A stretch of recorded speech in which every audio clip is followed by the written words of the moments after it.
J'aimerais revenir un petit peu donc sur la vidéo entre guillemets «polémique» que j'ai pu faire, donc que ça soit sur la Mégane, sur le Scénic donc et on va parler essentiellement donc de technologie, on va parler notamment donc de la batterie et j'ai eu un commentaire qui était vraiment très intéressant sur moi je connais pas du tout Samsung et donc Samsung qui, dirait donc sur ses batteries donc de téléphone: «Oui mais voilà on met pas trop dedans dans la batterie».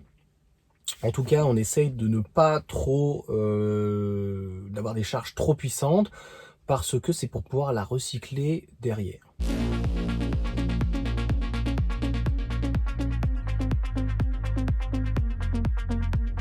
Alors la vidéo devrait être assez courte et je vais te la spoiler tout de suite. Pour moi, c'est un petit peu de la poudre de perlimpinpin parce que cette théorie ne tient plus dans la mesure où ce qui est le plus important, c'est la dégradation d'une batterie.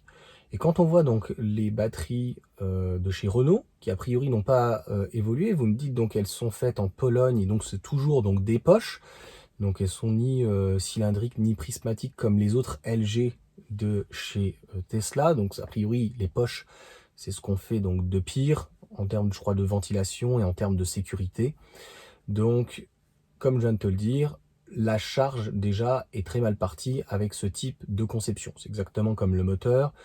L'idée était bonne d'enlever l'élément permanent, mais je crois qu'il y a quand même des soucis de conception et malgré depuis la Zoé, ça va faire 10 ans, il n'y a pas eu d'amélioration. Pareil donc pour la batterie, il n'y a pas eu d'amélioration et quand on voit donc la dégradation notamment d'une Zoé, elle est tout aussi finalement importante que une Model 3, grande autonomie, ou un Y, performance ou quoi que ce soit, quelqu'un qui serait taxi, qui ferait donc déjà 300, 400, 500 000 km. Aujourd'hui, on a des retours assez suffisants pour dire que finalement, cette théorie de dire on a une courbe et un palier qui est assez faible parce que en fait derrière on veut recycler.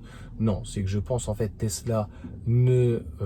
Renault en tout cas, ne sait pas maîtriser la chose. On voit bien même que les Chinois, notamment AMG, mais d'autres, Smart, etc., maîtrisent mieux donc la charge. Tesla, donc notamment avec sa batterie BYD, le modèle Y, donc berlinois, a vraiment un palier et une courbe qui est vraiment très intéressante. Et il y a véritablement un très gros problème donc avec les batteries de chez Renault parce que ça n'empêche pas la dégradation. Donc ça veut dire que de toute façon c'est des batteries qui seront tout aussi usées que les autres, mais que force est de constater que la charge est vraiment très mauvaise. Alors lorsque j'ai fait mon comparatif entre le modèle Y et le Scénic, je l'ai fait parce qu'il y a plein de journalistes, et notamment Automoto, qui l'ont fait. À un moment donné, pour moi, ce n'était pas réalisable, parce qu'en fait, en termes de technologie, elles sont tellement différentes. Propulsion, batterie LFP, il n'y a que le fait que ça soit toutes les deux extrêmes, comme c'est la Mégane, 60 kWh. Le reste, c'est clairement donc d'aucune mesure. Donc, pour finir, ça me laisse entendre dire, mais c'est la même chose avec Peugeot, qui dit on n'a pas besoin d'une pompe à chaleur, etc. Et puis c'est pas comme si on partait en voyage longtemps et puis de préchauffer, c'est pas très grave, la batterie va chauffer toute seule, etc. Par miracle, surtout en hiver, elle va chauffer toute seule. Et même à la première charge, de toute façon, elle n'aura pas assez chauffé pour pouvoir atteindre la seconde. Donc un bon refroidissement de la batterie, une bonne gestion quand il fait chaud, quand il fait froid, une bonne charge, de maintenir la température de la batterie, tout ceci en fait, qu'elle soit bien ventilée, c'est très important.